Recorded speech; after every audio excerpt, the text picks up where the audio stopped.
시청자 여러분 안녕하십니까? 화요일 뉴스온 시작합니다. 이재명 대통령이 3대 메가 프로젝트 후속 행사에 참석하기 위해 조금 전 광주를 찾았습니다.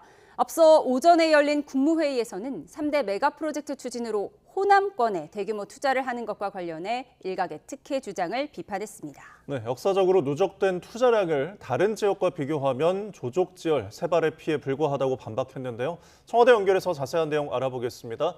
정인용 기자, 이 대통령의 국무회의 발언 전해주시죠. 네, 이재명 대통령은 오전 국무회의에서 하루 전 삼성전자와 SK하이닉스가 발표한 반도체와 인공지능 대규모 투자인 3대 메가 프로젝트를 언급했습니다. 이 프로젝트는 차별과 배제, 불균형을 낳는 수도권 1급 체제를 극복하는 것이자 모두의 성장 시대를 여는 핵심 열쇠라고 규정했습니다. 특히 호남의 제2 반도체 기지를 조성하기로 한 배경도 적극 설명했습니다.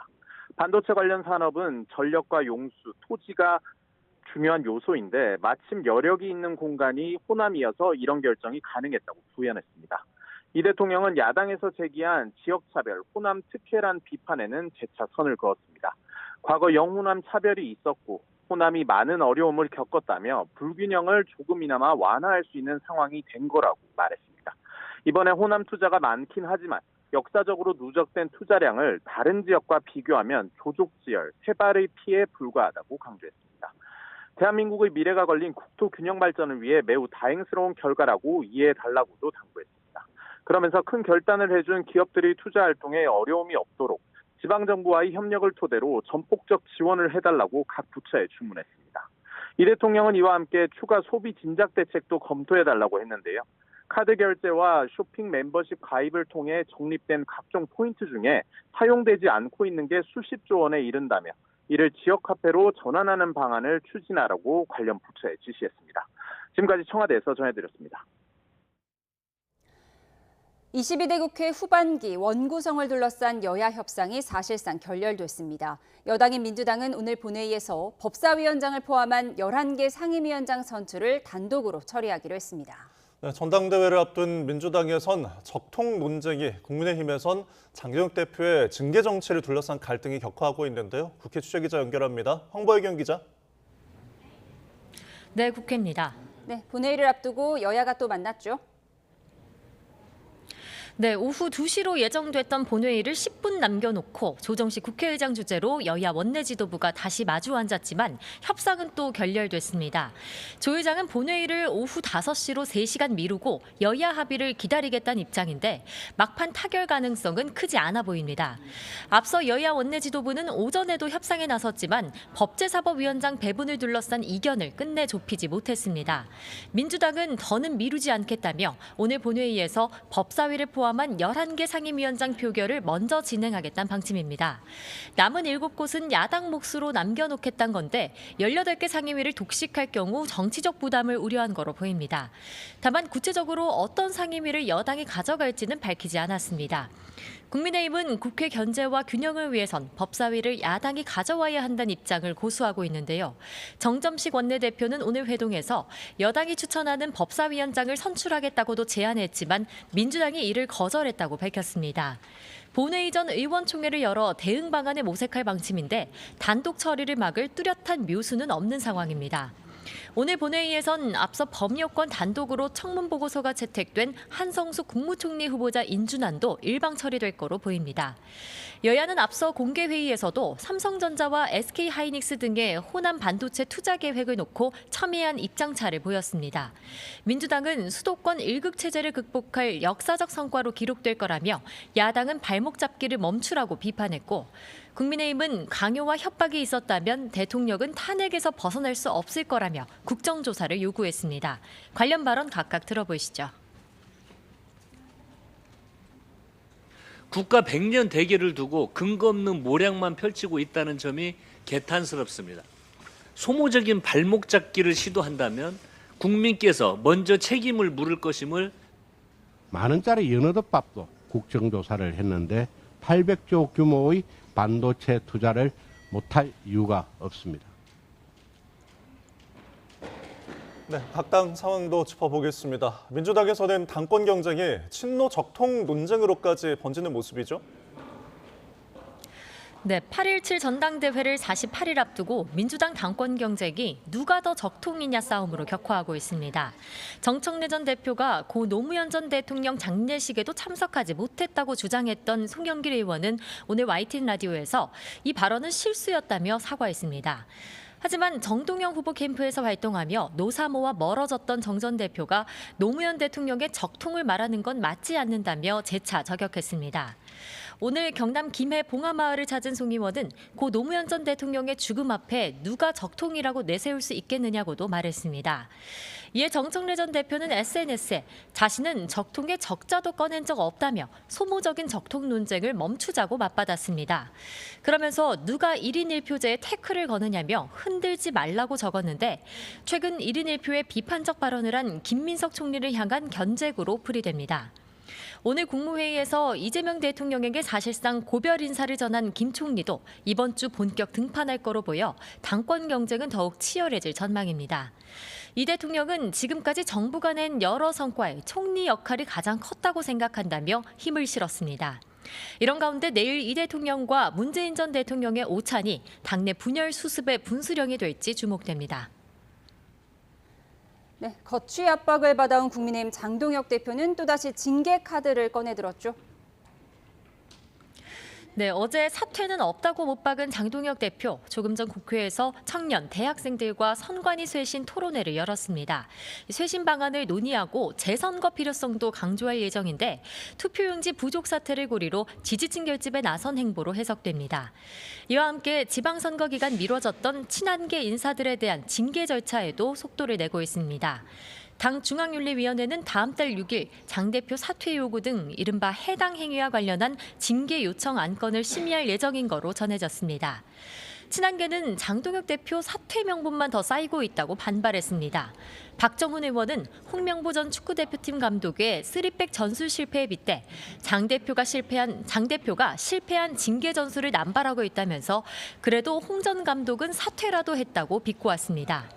우재준 청년 최고위원은 지도부 일원으로서 당 분열을 초래하는 징계는 막겠다며 장 대표와의 공개 충돌을 또 예고했습니다. 지금까지 국회에서 전해드렸습니다. 정부가 경기도 화성 동탄과 용인 기흥 그리고 구리까지 이 세 곳을 3중 규제 지역으로 추가 지정했습니다. 반도체 산업 호황과 풍선 효과로 집값이 크게 뛴 지역들인데요. 해당 지역에선 갭 투자가 차단되고 주택담보대출 6억 한도 제한 등이 생깁니다. 취재기자 연결해서 자세히 알아보겠습니다. 정인호 기자, 최근 집값이 급등세였던 세 곳을 3중 규제 지역으로 추가로 지정하는 거죠? 네, 그렇습니다. 지난 11호 부동산 대책에서 제외됐던 경기도 지역 세 곳인데요. 화성시 동탄구, 용인시 기흥구, 경기도 구리시 이렇게 세 곳입니다. 국토부는 오늘 아침 세 지역을 조정 대상 지역과 투기 과열지구 그리고 토지거래 허가구역으로 지정하기로 했다고 밝혔습니다. 화성 동탄과 용인 기흥은 최근 반도체 산업 호황으로 집값 상승세가 뚜렷했던 곳입니다. 특히 동탄의 경우 아파트 값이 이렇게 최근 한 주에 2% 안팎씩 뛰면서 올해 전국에서 유일하게 누적 상승률이 두 자릿수를 넘긴 곳입니다. 또 경기도 구리는 서울에 인접했지만 그간 규제 지역에 묶여 있지 않아서 풍선 효과가 있었습니다. 이번 조치를 두고 국토부는 투기적 매수를 차단하고 실수요자를 보호하기 위한 조치라고 설명했습니다. 네, 이재명 대통령 현재 광주를 찾아서 국민 보고회를 열고 있습니다. 들어보시죠.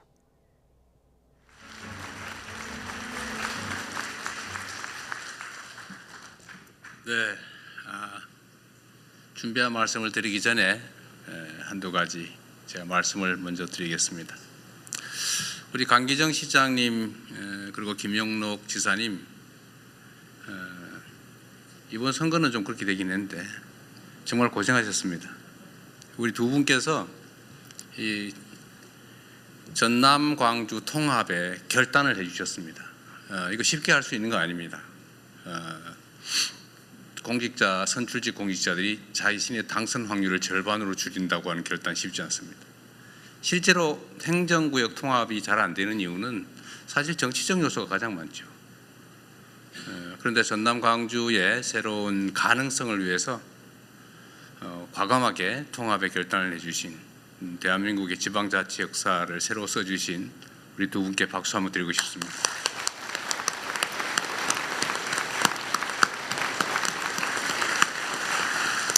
의전팀이 왜 두 분을 이렇게 멀리 떨어뜨리는지 모르겠어요. 네. 어쨌든 정말로 큰 결단해 주신 거 감사합니다. 이게 사실은 이번 이 투자 결정을 이끌어낸 주요 동인이 됐습니다. 지금 이 입지 선정 관련해서 여러 가지 이제 반론들, 이견들이 있는데 분명한 건 그렇습니다. 이게 경제적 그 원리에 따른 것이라는 겁니다. 전 세계적으로 인공지능 산업 발전에 따라서 이제 메모리가 절대적으로 부족해지고, 사실은 용인이나 또는 평택, 화성 이쪽에 기존에 계획된 공장 부지로 충분할 거라고 지금까지 생각해 왔는데, 최근 갑자기 전체적인 예측이 아까 그림에서 본 것처럼 수요가 폭증하는 상황이 됐고, 물량이 부족해서 지금 일부 산업에 황폐화가 걱정될 만큼 심각한 공급 부족에 시달린다고 합니다. 이게 단기간이 아니라 아주 길게 이어질 거라고 하는데, 결국은 또 추가의 증설이 필요한 상황이 됐습니다. 그런데 지금 수도권은 기존의 모든 자원들이 부족해지고 과밀해졌지만, 특히 용수 부분, 물 부분이 또 전력 부분이 해결이 불가능한 상황으로 이미 진입했습니다. 기존의 전력망, 송배전망으로는 도저히 추가의 전력을 공급받을 수 없는 상황이 됐습니다. 그렇다고 거기에 핵발전소를 지을 수도 없고, 또 용수 문제도 심각하죠. 사실은 한강 수계나 이게 지금 생활용수와 겨우 맞춰서 거의 극대치까지 맞춰서 겨우 그 공급을 마치고 있는 상황이라, 추가의 증설은 용수와 전력 문제 때문에 불가능한 상황에 우리가 다다랐습니다. 그런데 이 슬픈 역사가 또 새로운 기회가 된 측면이 있습니다. 용수, 전력, 용지, 인프라 이거 포함해서 호남 지역, 특히 광주, 전남 지역이 이 문제들을 해결할 수 있는 유일한 지역이 됐습니다. 우리 엠코는 그걸 알고 미리 30년 전에 와 있었던 것 같은데, 전력은 앞으로는 재생에너지가 더 중요해지게 되겠죠. 그런데 이 전남, 광주를 둘러싼 서남 해안, 풍력, 태양광이 매우 풍부하고 잠재력도 높고, 특히 김영록 지사께서 정말 아리백 산업, 아리백 성취를 위해서 정말 애썼잖아요. 아리 300까지 하고 있다고. 그런데 거의 이제 아리 200 됐다고 하는 얘기를 들었어요. 그죠? 한 반 정도는 남는다. 근데 앞으로 3배까지 남겨서 산업을 유치하겠다고 아주 오랜 기간 준비를 해 오셨습니다. 그래서 전력 문제는 여기가 해결할 가능성이 매우 높아졌고, 특히 재생에너지 공급 여력이 충분하다라는 게 하나 갖춰졌고, 용수 부분은 지금 사실은 농업, 사실상 이 호남 지역을 개발해서 배제하면서 농업도시 비슷하게 관리해 오는 바람에 이 수자원 관리가 엉망진창이고 낭비되고 있었습니다. 이걸 조금만 조정하면, 어제 수자원 공사 사장 말씀도 그렇고 우리 기후 환경부, 에너지 환경부도 마찬가지 의견을 냈습니다만, 지금 당장이라도 63만 5만 톤 정도는 가용하다. 앞으로 혹시 더 증설된다면 한 130만 톤 정도 일간, 이것도 조정을 조금만 더 하고 준비하면 할 수 있겠다, 이런 판단이 들 정도로 방치된 것이 기회가 된 것입니다. 용지도 마찬가지죠. 다른 데는 복잡해서 서울은 땅 한 평에 공업 용지로 쓸래도 1,000만 원씩, 500만 원씩 하는데, 사실 여기는 장기간 배제돼 있으면서 용지의 가격도 낮고 또 펀펀하잖아요. 딴 데 토목공사 하려면 아마 SK하이닉스 용인에 토목공사 하느라고 엄청 고생하고 있을 겁니다, 지금. 근데 여기는 사실은 거의 평탄지라서 그런 비용도 좀 적다는 이점도 있죠. 지진도 없는 안전지대이기도 합니다. 그래서 이 모든 조건들이 지금까지 배제됐던 측면에서는 하나의 새로운 기회로 전환이 된 것이죠. 그리고 정부 입장에서는 매우 중요한 정책 목표가 있습니다. 지금처럼 수도권 일극체제로 계속 가면 나라가 망한다. 반드시 국토를 효율적으로 제대로 쓸 수 있도록 균형을 맞춰야 된다는 게 저의 생각이고 많은 사람들이 동의하는 바입니다. 이번 국민주권정부의 핵심 과제죠. 국토 균형 발전을 통해서 포용적 지속 성장을 이뤄낸다. 피할 수 없는 핵심 과제입니다. 그래서 이 정부가 하는 역할 중에는 이런 객관적인 조건들을 잘 맞춰서 국토 균형 발전이 가능하도록 하는 것이죠. 그리고 또 한 가지 또 중요한 요소가 있습니다. 이게 그냥 이게 상황이 좋으니까 잘 가보세요. 우리 뭐 허가 신청하면 허가나 내드릴게. 잘 해보세요. 이렇게 해서 되겠습니까? 엄청난 인프라 구축 비용이 필요하죠. 예를 들면 그 수도가는 어떻게 할 것이며, 철도는 또는 도로는, 전력망은, 아니면 오폐수 처리 시설은 어떻게 할 거냐 대체. 엄청난 비용이 소요됩니다. 그래서 이 재정 지원도 필요한데, 마침 또 우리 민영배 당선자께서 상당 부분의 기반시설 확보 비용을 통합시가 부담을 하겠다라고 해서 정부의 재정 부담도, 재정 압박도 상당히 줄어들 수 있게 된 것입니다. 이런 것들을 차곡차곡 하나씩 맞춰서 광주 전남에 가도 호남 서해 서남 해안으로 가더라도 손해가 아니라 훨씬 더 나은 기업활동 상황을 만들 수 있겠다라고 판단하게 만든 것이 정부의 역할이고, 또 그 점에서는 어느 정도 성공을 하고 있다고 보여집니다. 저는 여긴 광주니까 그 말씀 한번 드리고 싶어요. 세상 많은 사람들이 함께 모여 사는데 저마다의 욕망도 다르고 이해관계도 다 다릅니다. 그렇다고 모든 사람들의 욕망을 충족시켜 줄 수 없는 게 세상의 현실이기 때문에 이거를 적당히 잘 조정을 해야 돼요. 누군가 억울하지 않게, 어느 지역도 억울하지 않도록 또 합리적이고 예측 가능한 그런 질서를 만들어내는 게 바로 국가가 소위 위임받은 권력이 해야 될 일인 것이죠. 그런데 안타깝게도 우리 대한민국은 그러지 못했습니다. 역사적으로. 대한민국 정부 수립 이래로 불가피한 측면이 있지만 우리가 가진 자원과 기회를 한쪽에 몰아가지고 올인했죠. 수도권, 영남에 올인했습니다. 그 결과 수도권 집중이 발생했고 지방 소외가 발생했고, 지방 소외 중에서도 영남과 호남을 차별을 하면서 약간의 의도도 있었던 것으로 생각됩니다. 한때. 그것이 물론 상당한 성과를 냈습니다. 산업화에 큰 기반이 됐겠죠. 자원을 효율적으로 한쪽으로 집중함으로써 효율이 생겼을 겁니다. 그러나 어쨌든 그 결과로 동서 간에 엄청난 차별이 발생했죠. 격차가 발생했습니다. 얼마나 서럽고 외롭고 슬프겠습니까? 그 긴 시간을. 그런데 이 양무 호남 시무 국가라고 어떤 분이 말씀하셨는데, 이 민주주의라고 하는 게 지금은 이 경제 성장 발전을 위한 정말로 중요한 장치가 됐어요. 효율적이고 예측 가능한 공정하고 투명한 질서가 아니면 현대 국제 경쟁을 할 수가 없습니다. 그 비효율을 가지고, 예측 불가능성을 가지고 어떻게 경쟁하겠어요? 이 민주주의라고 하는 걸 만들고 또 지켜오고, 또 지금의 이 세계가 부러워하는 모범적 민주국가로 발돋움하게 된 것은 많은 우리 국민들의 노력의 결과이긴 하지만 그 중에서도 호남의 노력이 매우 컸다, 이렇게 생각합니다. 배제되고 서럽고 소외됐지만 그럼에도 불구하고 민주주의를 지켜왔죠.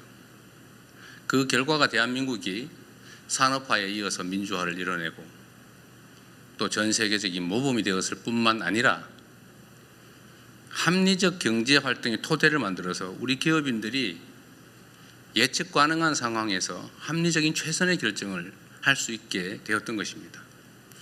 저는 이게 우연이 아니라 대한민국의 우리 국민들의 이 위대한 DNA가 우리 기업들이 합리적으로 경쟁하고 최선을 다하고 국가적인 또 국제적인 경쟁력을 갖게 된 하나의 원인이라고 생각합니다. 물론 그 핵심은 우리 당사자들의 노력이겠죠. 그러나 그 토대에는 우리의 민주주의적인 DNA, 또 민주주의를 위한 치열한 투쟁의 결과가 있었다, 이렇게 생각합니다. 다행스럽게도 이제 그 서름을 조금이나 벗어날 수 있는 기회가 생긴 거예요. 이게 전부를 완전히 균형을 맞출 수는 없겠지만 소외와 배제, 슬픔과 억울함을 조금이라도 만회하고 동서가 또는 수도권과 지방이 균형 성장하는 첫 출발이 될 것 같습니다. 이게 저는 오늘 이 정책 발표를 하면서 제가 느끼는 소회입니다.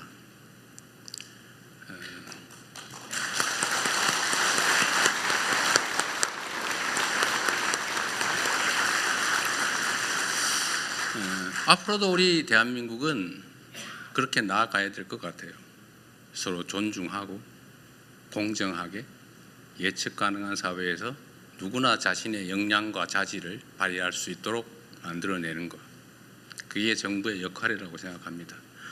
그리고 오늘의 이 서남권 투자는 우리 기업인들이 결단해 주신 것이라 우리 국민을 대표해서 특히 이 호남에 거주하시는 우리 국민들을 대신해서 깊은 감사의 말씀을 드리는 동시에 여기서 끝이 아니라 좀 더 효율적으로 기업에게도 유익하고 또 우리 국가에게도 유익한, 우리 국민들에게 희망을 주는 그런 새로운 역사의 출발점이 됐으면 좋겠어요.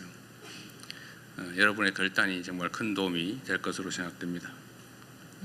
이거 많이 준비한 게 있는데 지금 못해 생략해야 될 것 같아요. 이거는 제가 준비한 축사는 우리 언론인 여러분들은 서면으로 제공할 테니까 참고하시기 바랍니다. 저는 정말로 기쁩니다. 저는 이제 민주당 소속의 정치인으로서 이제 대통령이 되었습니다. 그리고 대통령으로서 대한민국 모두를 위한 국가 정책을 기획하고 집행하는, 또 그를 지휘하는 위치에 있습니다. 저는 전체를 지향해야 된다고 생각합니다. 물론 제가 가지고 있는 기본적인 가치나 이상, 어떤 열망, 열정 이런 걸 포기하지는 않습니다. 그 두 가지가 잘 조화되어야 되겠죠. 전체를 위해서도 유익하고 또 한편으로 우리가 가졌던 꿈이나 이상들을 포기하지 않아야 된다고 생각합니다. 아까도 제가 국무회의 때 말씀드렸는데 영남은 지금 인구가 1330만인가 그러고 이 호남은 지금 현재 500만이 안 된다고 하죠. 그러나 해방 이후에는 호남 지역이 인구가 더 많았다고 해요. 왜 그렇게 됐을까? 그건 우리의 아픈 또는 슬픈 축적된 역사의 결과죠. 이제는 조금이라도 교정을 할 수 있게 돼서 참으로 기쁩니다. 우리 이 지역에도 이제 새로운 희망이 생기면 좋겠습니다. 약속드렸던 것처럼 제가 직접 관할해서 집행을, 기획을, 총책임을, 또 최종 책임을 확실히 지겠습니다.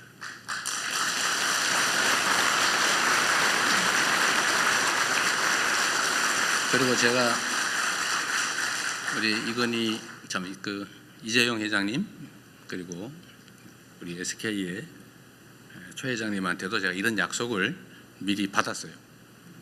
원래는 순서대로 할 생각이었던 것 같아요. 영연 다 끝내고 그 다음 단계로 얘기를 하시려고 했던 것 같아서 그건 뭐 기본적으로는 그렇게 하시겠지만 지금 수요가 너무 폭증하니까 동시에 추진합시다 이렇게 말씀을 드려서 동의하셨죠?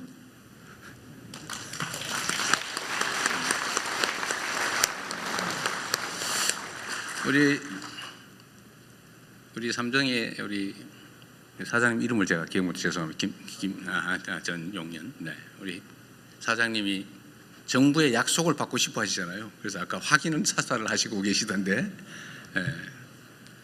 또 우리 민영배 당선자께서도 내일부터는 정부가 지원하게 될 최대 20조 원 안에서 한 5조 원쯤에서부터 20조 원까지 필요하면 다 쓰겠다 이렇게 약속하셨잖아요. 제가 이 지방 정부만 다 책임져라 절대 그러지 않을 겁니다. 적정한 부분에 비율 부담을 하기로 약속하셨는데 이런 현실적인 약속을 우리가 드리고 실제로 집행을 할 겁니다. 정말로 얼마나 빠르게 이 일이 실행될 수 있는지를 제가 직접 체크해서 보여드리도록 하겠습니다.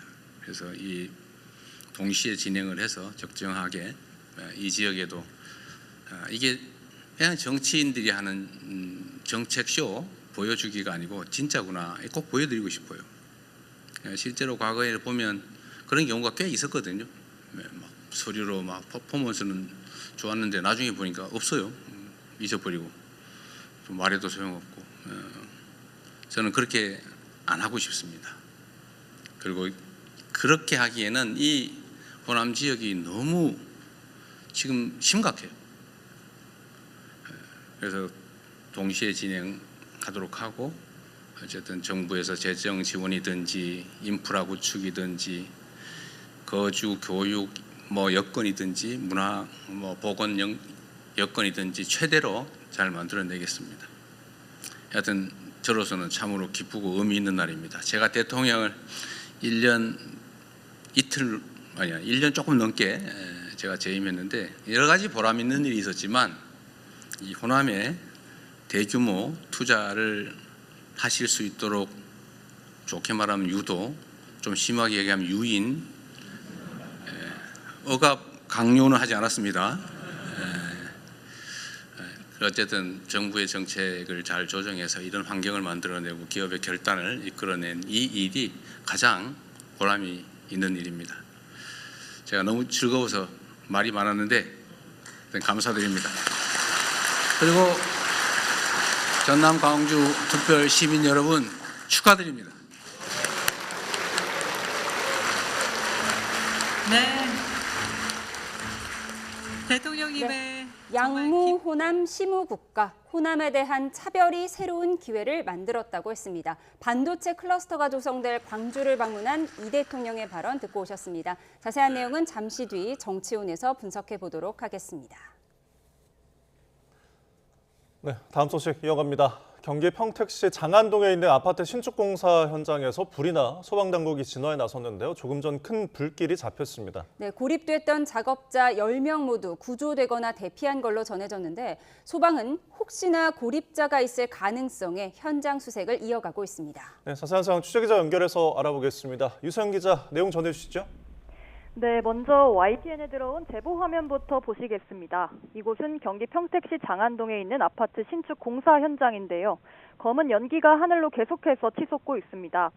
목격자는 YTN에 아래쪽부터 불이 시작돼 연기가 건물 전체를 뒤덮었다고 전했는데요. 직접 들어보겠습니다. 1층에서 불이 난 거예요. 그래서 연기가 아파트 동을 다 감싸더라고요. 작업하시는 분들이 밖에서 이제 불타는 걸 이렇게 지켜보고 있었고. 오늘 낮 1시 40분쯤 경기 평택시 장안동에 있는 아파트 신축 공사 현장에서 불이 났다는 신고가 접수됐습니다. 소방당국은 신고 15분여 만에 다수 인명피해 우려로 대응 1단계를 발령하고 인력 100여 명과 소방 헬기를 투입하는 등 진화에 나섰는데요. 조금 전인 오후 3시 19분쯤 큰 불길이 잡혔습니다.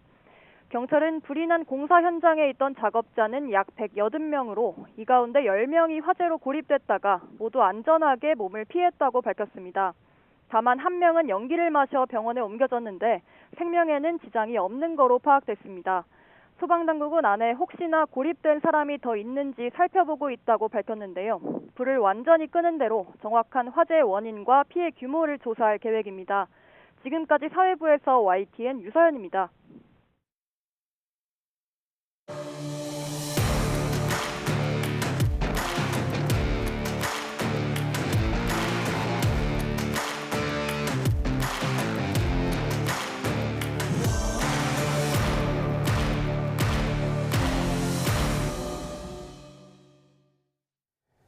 북중미 월드컵 조별리그에서 탈락하며 32강 진출에 실패한 우리 축구대표팀이 오늘 새벽 귀국했습니다. 네, 홍명보 전 감독은 나가라는 팬들의 야유 속에 아무 말 없이 공항을 빠져나갔습니다. 이정미 기자입니다. 새벽부터 분노에 찬 축구 팬들이 모인 공항. 축구 대표팀을 태운 항공기는 예정 시간보다 45분 일찍 도착했습니다. 홍명보 전 감독이 나오기 전부터 팬들은 홍명보 나가를 외치기 시작했고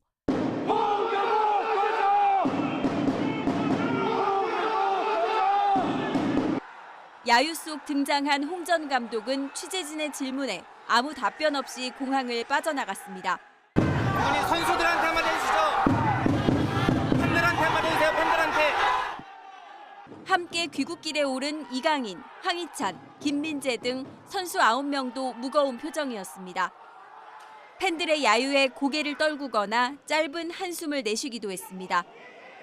팬들은 홍 전 감독의 연봉 반납과 축구협회 해산을 요구하면서도 선수들을 향해서는 걱정도 나타냈습니다. 원인을 따져야죠. 왜 누가 그런 감독을 뽑았는지. 그리고 감독직을 똑바로 수행 안 했으니까 감독직 하면서 받은 연봉을 다시 축구협회에 내놔야죠. 모든 책임을 선수들이 다이렉트로 감당하고 있는 것 같아서 너무 마음이 아파서 선수들의 잘못은 하나도 없다고 너무 고생했다고 마음을 전하고 싶어서 준비해서 왔습니다. 홍 전 감독과 선수들이 떠나고 30분쯤 뒤 정몽규 축구협회장이 입국장의 모습을 드러내자 다시 야유가 쏟아졌습니다. 정몽규 회장을 향해 이물질이 날아오긴 했지만 지난 2014년이나 2018년 귀국 때처럼 엿과 계란을 대규모로 투척하는 항의 시위는 없었습니다.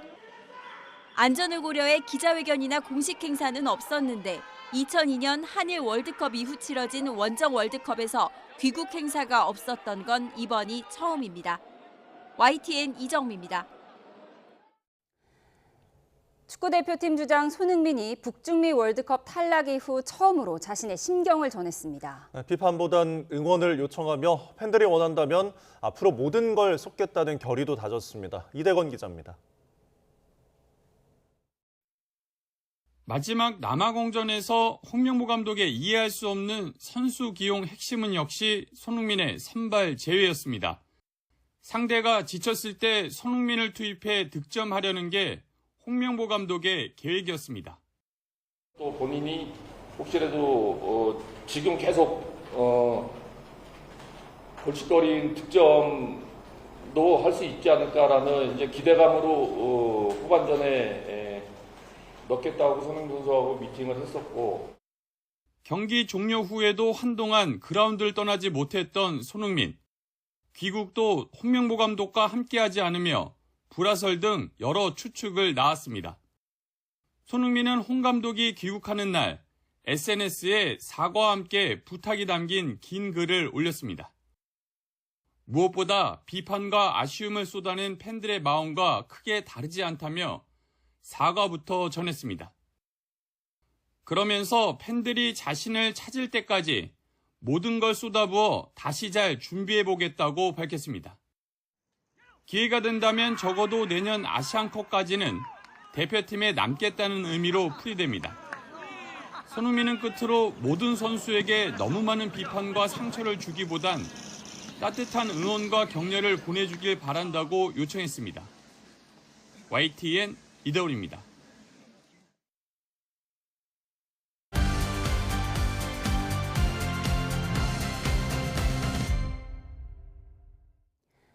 네, 오늘의 정치온 김영배 민주당 의원, 김성태 전 국민의힘 원내대표와 함께합니다. 어서 오십시오. 예. 네, 삼성과 SK하이닉스가 10년 동안 4,750조 원 넘게 투자하는 3대 메가 프로젝트. 그 핵심은 호남 반도체 클러스터 조성 계획이었는데요. 왜 호남이어야 하는지 대통령이 어제에 이어 오늘도 직접 설명했습니다. 화면 보시죠.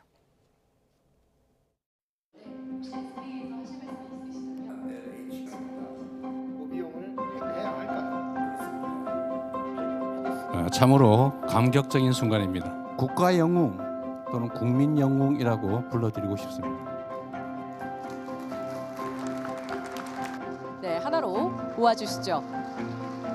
특히 호남 지역을 우리가 생각하지 않을 수 없는데 많은 인센티브 지원이 기대되는 광주를 후보지로 계획하고 있습니다. 서남권에 약 400조 원을 투자해서 반도체 공급 확장 프로젝트에 한 1,100조를 계획하고 있습니다.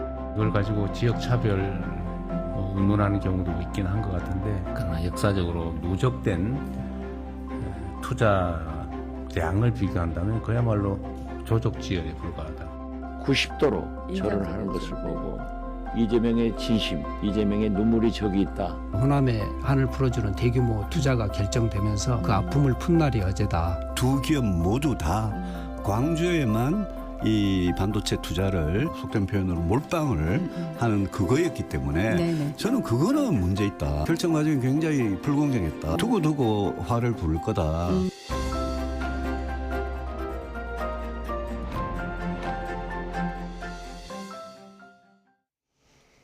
네, 어제 이 대통령이 이재용 회장과 최태원 회장에게 90도 폴더 인사를 했는데 기업들에게 너무 감사해서 큰절을 하려다가 이제 사람들이 말려서 그냥 인사만 했다는 거예요.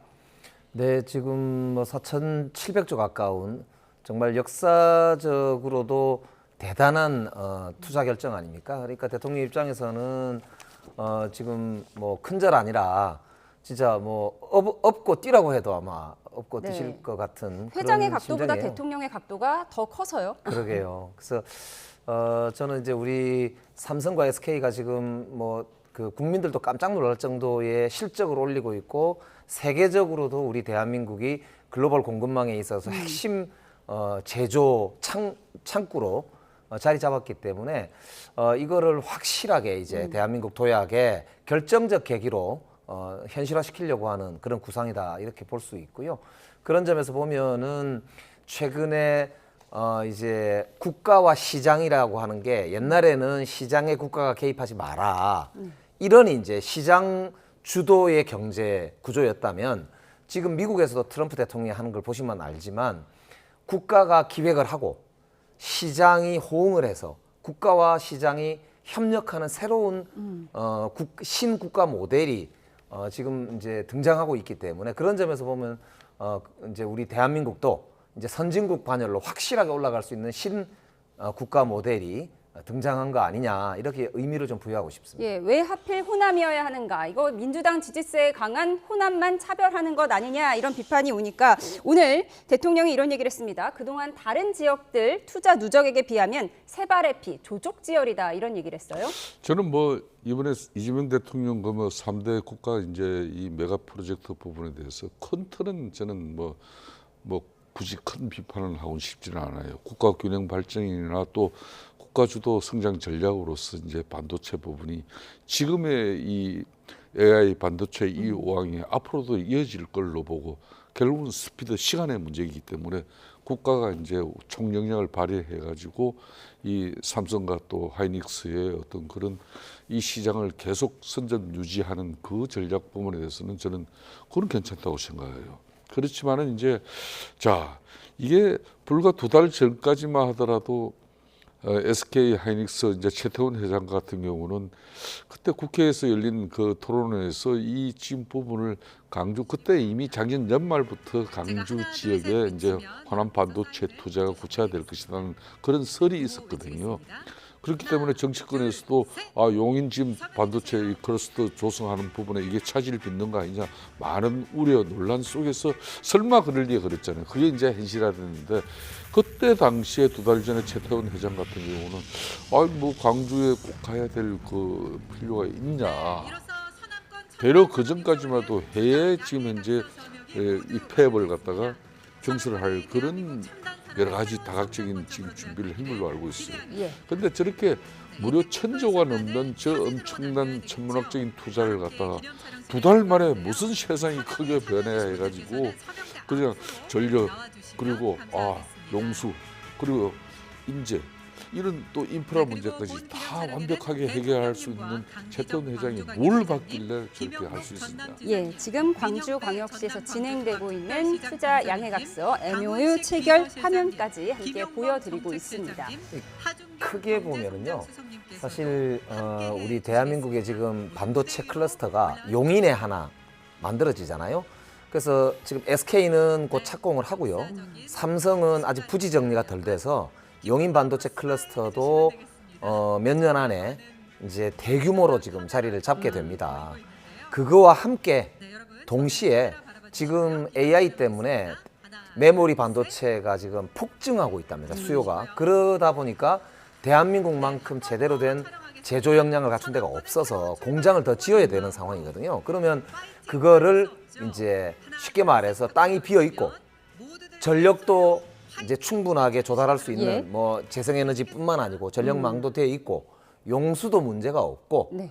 이런 데를 해야 빨리 지을 거 아닙니까? 그러니까 당장 지금 사실은 부산, 경남 이런 데만 해도 다 공장들이 차 있고 울산만 해도 빈 부지가 별로 없거든요. 예. 그렇기 때문에 오히려 호남이야말로 다 비어 있는 그래서 유휴 부지가 너무 많고 네. 그렇기 때문에 저는 제가 기업가라도 아니 당연히 5년 안에 빨리 지을 수 예. 있는 곳을 선택하지 그 다른 공장이 빽빽하게 들어서 있는 곳을 선택하기는 어렵고 예. 또 산이 많은 곳을 선택하기 어렵지 않습니까? 그러니까 제가 볼 때는 이건 아주 합리적인 기업의 선택으로 봐야 되고 결과적으로 국가 균형 발전에도 중요한 계기가 된다. 이렇게 바라보는 게 저는 맞는 시각 예, 아닌가. 호남 특혜 아니라는 점을 아주 자세하게 설명해 주셨습니다. 대통령이 기업 회장에게 90도 인사하는 걸 보고 여당에서는 이런 대통령이 어떻게 기업의 팔을 비틀 수 있겠나. 야당에서는 팔 비틀린 삼전닉스, CEO 표정에 답이 있다. 이런 취지의 평가를 내놓고 있습니다. 여야 원내대표 목소리 들어보시죠. 정당한 문제 제기를 회피한다면 야당은 국정조사를 진지하게 검토할 수밖에 없습니다. 만 원짜리 연어덮밥도 국정조사를 했는데 800조 규모의 반도체 투자를 못할 이유가 없습니다. 국가 100년 대계를 두고 근거 없는 모략만 펼치고 있다는 점이 개탄스럽습니다. 생산적이고 타당한 의견 제시가 아닌 소모적인 발목 잡기를 시도한다면 국민께서 먼저 책임을 물을 것임을 명심하기 바랍니다. 네, 앞서 김 의원님은 호남 특혜 아니다라고 아주 조목조목 말씀해 주셨는데 유승민 전 의원은 이거 광주 몰빵이다. 과정이 불투명했고 나중에 문제될 거다. 원점으로 되돌려라. 이런 주장을 뭐 했더라고요. 충분하게 그런 이야기를 할 수 있는 사항이죠. 그렇기 때문에 이제 이런 겁니다. 이게 이제 아무리 배가 고프더라도 뜸을 들여가지고 제대로 된 밥을 먹는 거하고 설익은 밥을 퍼먹으려고 그러면 벌써 호남 지정은 설익은 밥이다. 설익은 밥이 될 수 있다는 그런 우려죠. 그러니까 지금 이제 야당에서 문제를 제기하고 또 의문을 제기하는 이런 부분을 이걸 갖다가 마치 안 되기 국가 정책을 갖다가 안 되기 위한 모략이고 계략으로 이렇게 받아들이서는 안 돼요. 제가 이제 몇 가지 이걸 좀 제시하면은 이게 프로젝트가 단순한 어떤 정치적 구호나 그리고 이게 뭐 그나마 이제 경제적 결실로 이어지기 위해서는 정말 이게 국가 정책적으로나 국민들 어떤 호응 그리고 기업의 어떤 이런 여러 가지 차질 없는 그런 투자 계획 이런 것들이 다 결합이 돼야 되거든요. 첫 번째가 지방 투자 최대 지금까지 걸림돌이 뭐였습니까? 이 석박사급 인재를 유치하는 대책이었어요. 그러니까 흔히 말하는 이 정주 환경이라 그러잖아요. 교육 의료 환경 이런 문화 이런 부분들이 과거에 이제 LG와 삼성의 이런 엄청난 객체가 자꾸 하신 고본부 회장이 저보고 그러더라고요.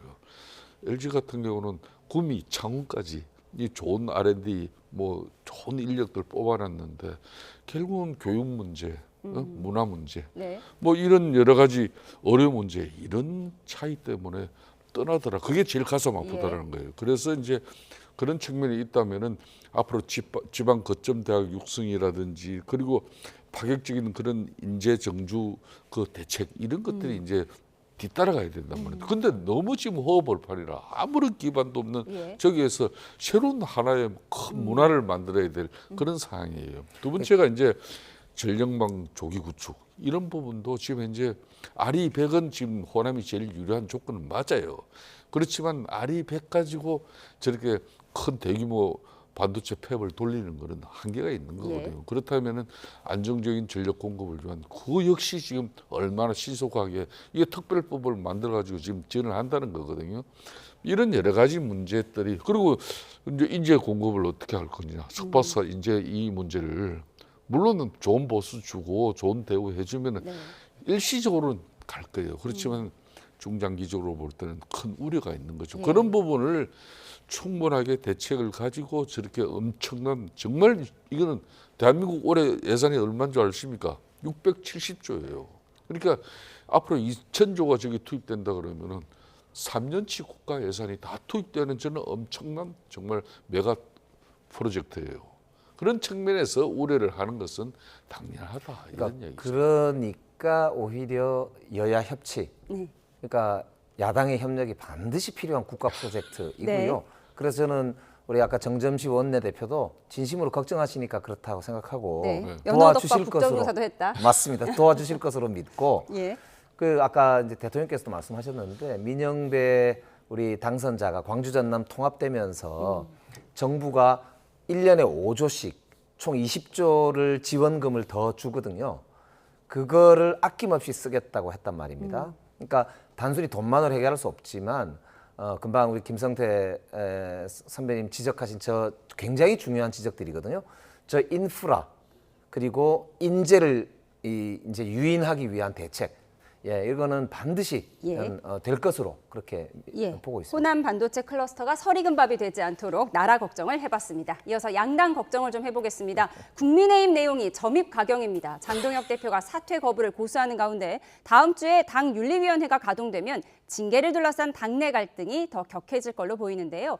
징계 검토 대상자 실명이 거론된 당 조직 부총장의 문자 메시지가 포착됐습니다. 네, 배현진, 진종호 의원뿐 아니라 한동훈 의원에 대해 우호적 발언을 했던 4선 한기호 의원이 거론됐는데 당원권 정지 등 고수의 징계뿐만 아니라 주의 처분은 할 수 있다는 내용입니다. 과거 이런 장면을 염두에 둔 걸로 보이죠. 식사하셨어요? 예. 그럼요. 닭다리 하나 하시니까 식사 안 부족하셨어요? 예. 닭 들어가는 배도 따로 있나 보네. 또 닭은 먹으면 먹잖아. 기호 6번을 응원하는 당내 국회의원들 제정신입니까? 재밌는 게 이 징계를 두려워하는 사람이 없어요. 나는 뭐 징계 명단에 왜 안 들어갔지 이렇게 얘기하는 분들이 계셨어요. 그래서 제가 그랬습니다. 줄 서세요. 장동혁 지도부의 징계 문제는 당내에서 오히려 희화화되고 있고. 사퇴 안 하겠다 선거하셨는데 어떻게 좀 생각하신지. 저희가 평가할 필요가 있을까요? 순리대로 되는 거지. 홍명보 감독은 사퇴라도 했습니다. 저는 아직까지 의원총회를 안 가도 돼서 그래서 아직 시간이 많습니다. 곧 가도록 하겠습니다. 네, 징계를 받고 싶으면 줄을 서시오. 지금 이런 얘기가 나오고 있습니다. 장동혁 대표 징계 카드가 하나도 무섭지 않고 오히려 징계 대상이 되고 싶다는 거예요. 이게 어떻게 된 얘기죠?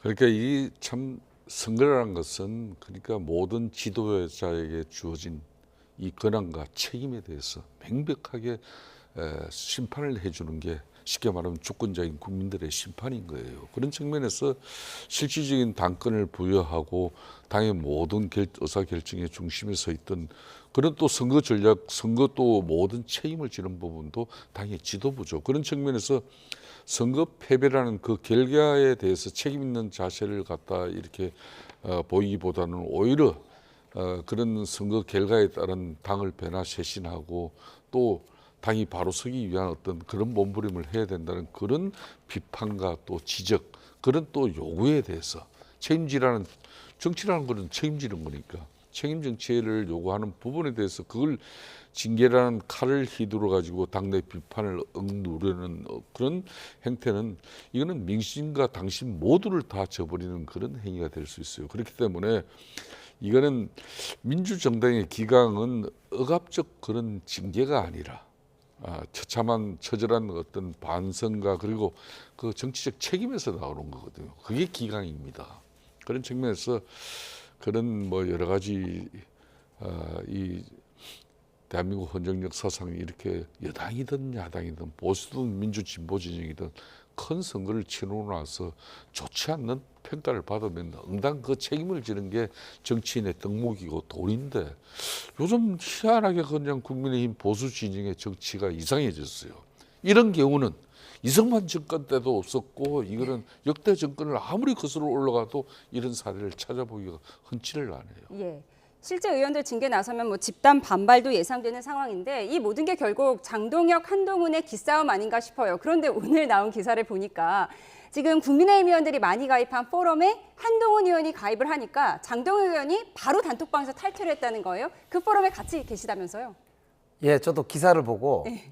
이거 재밌다 싶어서 그 포럼의 텔레그램 방을 들어가 보니까 진짜 그렇더라고요. 그러니까 그래서 한동훈 의원이 가입 인사를 하니까 장동혁 의원이 탈퇴를 한 거예요? 예, 그렇습니다. 그러니까 텔레그램 방에 보시면은 제목이 이제 글로벌 외교안보 포럼이라는 예. 윤재옥 전 원내대표가 주도하는 포럼인데 거기에 한동훈 의원이 가입 인사를 초대해 주셔서 감사합니다 이렇게 인사를 했어요. 그랬더니 바로 밑에 장동혁 대표가 나갔습니다라는 예, 표시가 되어 있고 그 밑에 보면은 그 간사를 하시는 예. 김건 의원님이 이제 인사를 하는 이런 이제 대목이 있는데 저도 그 이제 민주당 의원으로서는 제가 그 유일하게 이제 회원이긴 한데요. 그거 보면서도 저도 이게 장동혁 대표가 상당히 마음이 안 좋거나 네. 마음이 좀 좁거나 안 좋거나 좁거나. 이거 하여튼 그렇구나 이런 생각을 했습니다. 예, 단톡방 요즘 조용히 나가기 기능도 있을 텐데 그렇게 나갔습니다 메시지도 또 하나의 메시지가 아닐까 싶습니다. 그런데 요즘 장동혁 대표 퇴진 서명이 10,000명을 육박했다. 또 이런 통계도 나왔더라고요. 저는 지금 뭐 서명 이런 거 물리적인 어떤 그런 어떤 뭐 압박 이런 걸 통해서 장동혁 당대표의 어떤 건치 문제 이런 게 뭐 결정날 일은 저는 없다고 봐요. 뭐 그런 걸로 결정되어질 것 같으면 벌써 그걸로 갔겠죠. 그렇기 때문에 이거는 오로지 정치인 장동혁 대표가 지금 국민의힘을 얼마나 바로 세우고 앞으로 진정한 당의 리더십을 새롭게 확보해서 그러면 당장 이제 1년 10개월밖에 남지 않았어요. 다음 총선이. 2028년 총선을 위해서 그래도 이 보수의 본산인 국민의힘이 어떻게 정비되어지고 이재명 정부의 절대 권력을 견제해내면서 특히 여대 야수의 거대 입법 권력 민주당을 어떻게 상대하고 대응할 것인가. 그런 측면에서 상당히 우리 가장 우선된 문제가 당 내적으로 자정 노력입니다. 이 자정 노력을 통한 당이 변화 쇄신하고 올바르게 서면요. 분명히 아무리 여도야세지만은 국민적 신뢰를 등에 얻고 그대 입법 권력 민주당을 상대하면 달라져요. 지금 같은 경우는 국민 신뢰는 이거 별로 신경 쓰지 않으면서 당내 징계 정치를 통해 가지고 그냥 일사불란한 이 체제만 갖추면은 이재명 대통령도 상대하고 민주당도 상대할 수 있다. 이 방식은 맞지 않는 거예요. 그렇기 때문에 이게 거울을 깨트린다고 이 참 못생긴 얼굴이 바뀌지 않는 거거든요. 그러니까 그런 측면에서 국민의힘 지도부가 더 이상 볼상사나운 모습을 국민들에게 계속 보여주는 저 모습은 특히 최고위원회의는 그 정당의 품격이에요. 그 품격을 다 상실하는 그런 지도부의 모습은 정말 적절치 않아요. 네, 거울을 깨트린다고 얼굴이 예뻐지지 않는다. 이런 명언을 남겨주셨습니다. 이어서 민주당 이야기해 보겠습니다. 민주당은 당권 주자 사이에서 때 아닌 적통 논쟁이 일고 있습니다. 누가 노무현 전 대통령의 적자냐, 장례식에 각인 갔냐 그 계보를 두고 송영길 의원과 정청래 전 대표 간의 설전을 벌였는데요. 영상으로 확인하시죠.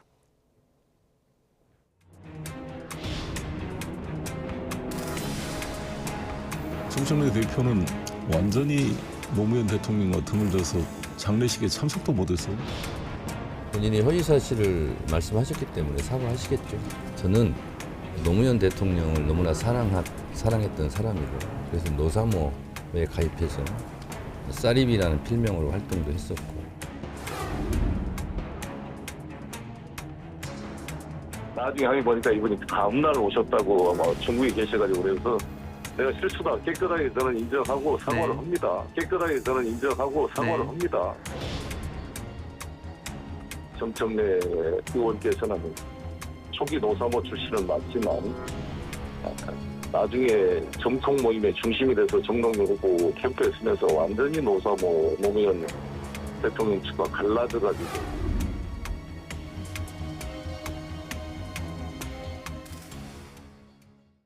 네, 송영길 의원이 사과하면서 정청래 전 대표는 과거 노무현 전 대통령 장례식에 간 걸로 출석 확인은 됐습니다. 근데 사과를 하면서도 또 이 얘기를 했습니다. 정청래 전 대표가 정동영 캠프에 있었기 때문에 노무현 전 대통령의 적자로 볼 수 없다는 취지의 말을 한 거예요.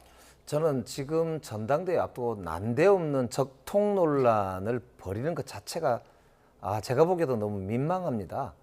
지금 사실은 지난번 보궐선거와 지방선거에서 서울시장이 왜 졌나, 국민들이 우리한테 때린 회초리의 내용이 뭐냐, 그래서 나는 대통령 손잡고 어떻게 민주당을 바꾸겠다, 국민들과 함께 어떤 쪽으로 민생을 위해서 일을 하겠다, 이걸 가지고 논쟁을 하고 공박을 하고 선거 책임 누구한테 있다, 그러니까 이거 바꾸자, 이렇게 지금 이야기를 해도 국민들이 보고 시원찮을 판에 이게 난데없는 적통 논란, 이게 저는 정말 민주당이 현재의 부끄러운 모습이라고 생각합니다. 그러니까 이런 경우가 어떤 경우냐면 거의 대동소이하게 별로 보여줄 게 없는 사람들끼리 싸울 때 상대방의 약점만 가지고 계속 침소봉대 해가지고 키우고 문제만 키우고 나는 마치 아무 문제 없는 것처럼 막 상대방을 공격하는 거거든요. 그러니까 저는 정부 여당의 전당대회라면 적어도 비전과 정책을 가지고 싸움을 해야 되고, 그리고 적어도 통합과 단결을 외치는 사람이 당대표가 돼야 된다, 그렇게 생각하거든요. 지금 대통령이 오늘도 호남에 가시고 이제 앞으로 전국을 도시면서 국가균형발전 새로운 성장 전략을 설파하실 텐데 당이 지금 이게 뭐 하는 겁니까? 저는 당원의 한 사람으로 너무 좀 저도 화가 나고요. 좀 전당대회 구도가 지금 잘못 가고 있다, 이렇게 생각합니다. 송영길 의원이 저격하니까 뭐 정청래 전 대표는 과거 노사모에서 나는 쌀이비라는 필명으로 활동을 했었다, 이렇게 필명까지 공개한 상황입니다.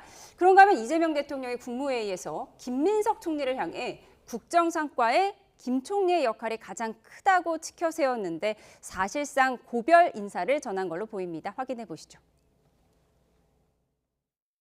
저도 국정 성공을 위해서 당과 국회에서 더 열심히 전력을 다해서 도와주겠습니다. 감사합니다. 다시 한번 인사 올리겠습니다. 총리께서 뭐 많은 일들을 잘 해내셨는데 제가 높이 평가하고 싶은 특별한 사안이 하나 있습니다. 그게 자살자 감소예요. 수백 명이 목숨을 구했다는 건 매우 의미 있는데 363일간 고생 많으셨습니다. 우리 고생하신 총리님한테 박수 한번 드릴까요? 국민 여러분들께서는 못 믿으실 텐데 지난 1년 동안 국무위원 회식을 한 번도 못했습니다. 그럴 정도로 정말 바쁘게 달려왔고 점심도 뭐 제때 저희가 먹지 못하고 이렇게 쭉. 오늘은 전심 때 이전에 한번 끝내보도록, 마지막 회의인데.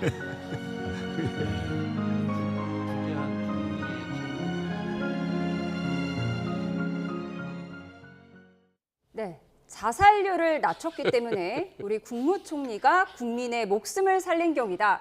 이거 좀 우리 요즘 말로 하면 좀 신박한 해석 같기도 한데 사람을 얼마나 좋아하면 저렇게 좋은 해석을 할 수 있을까 싶기도 해요. 제가 대한민국이 이렇게 정치 보면서 현직 대통령이 저렇게 어떻게 보면 노골적으로 총애하고 저렇게 대통령의 어중을 담은 그런 이제 전당대회 앞두고 이렇게 서는 저 후보를 저렇게 격려하고 응원하는 그런 대통령 제가 본 적이 없어요.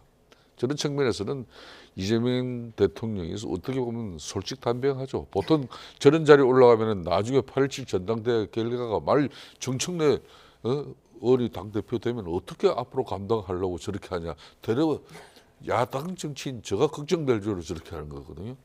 저는 그런 측면에서 저는 이재명 대통령의 총애를 받고 저런 엄청난 지원을 받은 이제 김민석 총리가 이제 사퇴를 하고 이제 전당대회 주자를 서지만은, 그러니까 지금 현재 민주당은 8.17 전당대회를 앞두고 분명히 노선 투쟁을 하고 있습니다. 그러니까 왜 자꾸 하신 노무현 대통령이 소환되느냐.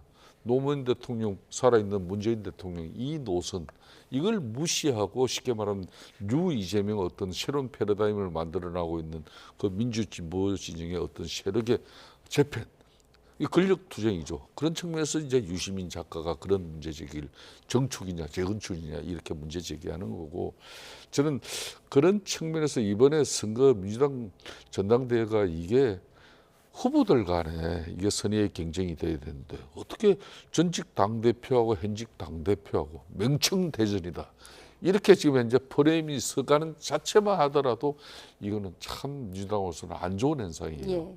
그래서 그런 그 결과 제가 이 우리 과거 이조 500년사 보십시오. 이 권력 투쟁하면요. 부모 애비 자식 간에도 이건 돌아오지 않는 거. 그게 영조가 세조를 갖다가 사도세자를 기주에다 갖다 집어넣고 못질을 해버린 그게 권력이에요. 이게. 예, 사도세자 얘기까지 나왔습니다. 네? 자, 앞으로 어떻게 이제 감당할 겁니까? 정청래, 송영길, 김민석 3파전이 예상되는 민주당 당권 경쟁에서 정청래 전 대표가 당선되면 어떡하려고 이렇게 대놓고 김민석 총리를 대통령이 총애하냐 민주당 걱정을 해주셨어요. 그러니까 이제 그런 면에서도 저는 아까 말씀드렸지만 비전과 정책을 가지고 노선 투쟁 좋아요. 그러니까 정말 국민들이 보시기에도 그럴듯한 경쟁한다. 그런 경쟁을 보여줘야 된다고 보고요. 그런 면에서는 김민석 총리도 오늘부로 총리를 이제 사실상 마감한 거기 때문에 대통령 끌어들이지 말고 정말 이제 본인의 매력으로 본인의 노선으로 정책으로 승부하길 기대하고요. 나머지 이제 아까 이 정청래, 송영길 뭐 또 다른 분들도 계시다면 정말로 여당의 지도자를 뽑는 선거답게 우리 홍명보 감독한테 실망 많이 했잖아요. 이제 정말 제대로 정말 한번 경쟁하는 그런 모습을 보여드리는 게 도리다. 그 말씀 좀 드리고 싶습니다. 제대로 된 여당 대표가 뽑히기를 바라는 두 분의 걱정도 들어봤습니다. 지금까지 김영배 민주당 의원, 김성태 전 국민의힘 원내대표와 함께했습니다. 고맙습니다.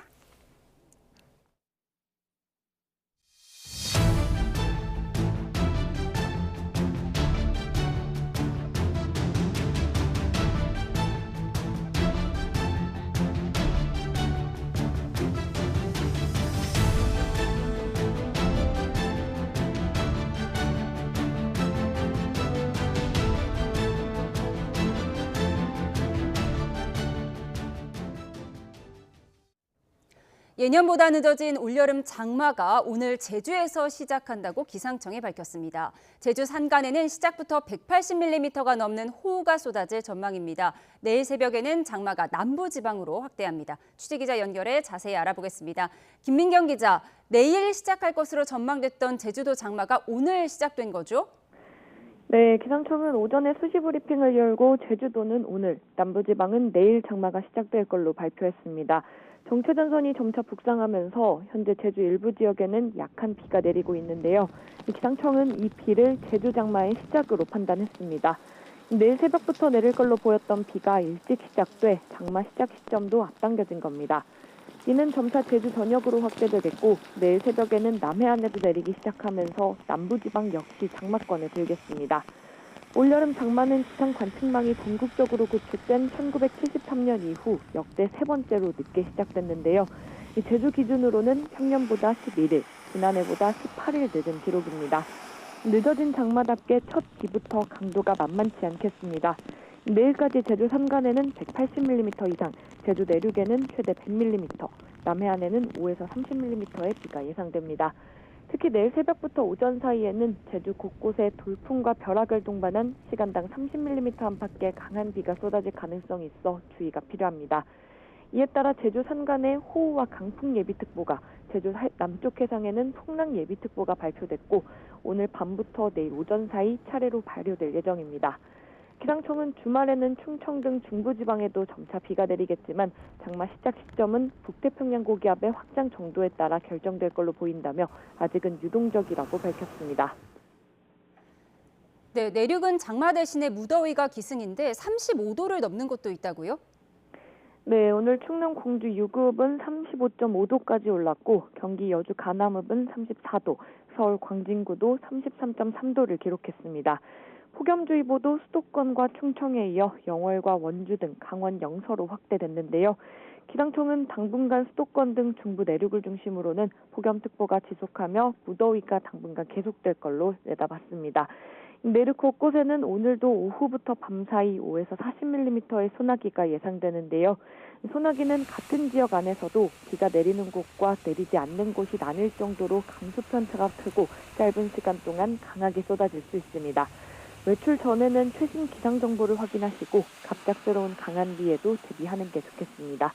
지금까지 과학기상부에서 YTN 김민경입니다. 네, 오늘 장 초반 혼조세를 보이며 등락을 오가던 코스피가 오후 들어 급반등하면서 8,476으로 상승 마감했습니다. 원달러 환율은 16거래일 만에 1,550원을 돌파하는 등 고공행진을 이어가다가 1,550원 턱 밑에서 주간 거래를 마쳤습니다. 취재기자 연결해서 자세히 알아보겠습니다. 윤태인 기자, 혼조세를 보이던 코스피가 강세로 마감했다고요? 네, 오늘 코스피는 0.97% 오른 8,476으로 장을 마감했습니다. 앞서 미국 뉴욕 증시가 일제히 상승 마감하면서 오늘 코스피도 반등할 것으로 전망된다는 분석이 나왔지만 지수는 개장 이후 한동안 방향성을 찾지 못하고 보합권에서 등락을 오갔습니다. 오전에는 외국인의 매도세에 상승폭이 제한된 모습이었고 장중 8,220까지 하락했었는데요. 오후 들어서는 코스피 대장주인 삼성전자와 SK하이닉스가 반등하면서 코스피는 장중 8,667까지 오르기도 했습니다. 삼성전자는 한때 5% 넘게 오르는 등 강세를 보였고 3.41% 상승한 33만 4천 원에 거래를 마쳤습니다. SK하이닉스는 오전 한동안 약세를 보였지만 오후쯤부터 상승 전환에 0.84% 오른 265만 원에 거래됐습니다. 오늘 코스피는 반도체 업종을 중심으로 유입된 저가 매수세에 반등세가 나타냈지만 8,600 돌파 이후에는 기관의 순매수 강도가 약화하며 상승폭은 축소했다는 분석이 나옵니다. 코스피 수급에선 개인과 기관이 각각 8,400억 원과 2조 9,400억 원을 순매수했고 외국인이 3조 8천억 원을 순매도하며 8거래 연속 8자를 나타냈습니다. 이런 가운데 어제 8%가량 급등했던 코스닥은 오늘 0.5% 오른 925로 출발해 보합권에서 등락을 오가다가 0.48% 내린 916으로 거래를 마무리했습니다. 코스닥 수급에서는 개인이 순매수를, 외국인과 기관이 순매도했습니다. 네, 원달러 환율은 1,550원을 넘겼다고요?